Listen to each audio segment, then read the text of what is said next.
মেখলিগঞ্জ সমষ্টি উন্নয়ন আধিকারিক মাননীয় আমরা উইমেন্স ফিজিওথেরাপিস্ট সেন্টারের পক্ষ থেকে সকল সম্মানীয় অতিথিবৃন্দবর্গের আমরা আমন্ত্রণ এবং শুভেচ্ছা জানাচ্ছি এবং অনুরোধ করছি আমাদের মঞ্চে এসে আসন গ্রহণ করার জন্য।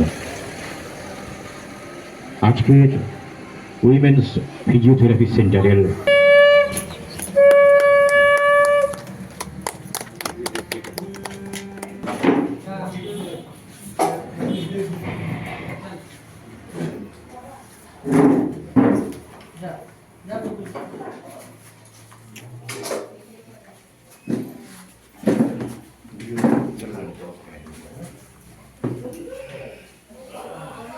আমাদের মাঝে আজকে উপস্থিত হয়েছেন আমাদের এলাকার আজকের অনুষ্ঠানের বিশিষ্ট অতিথিবর্গ।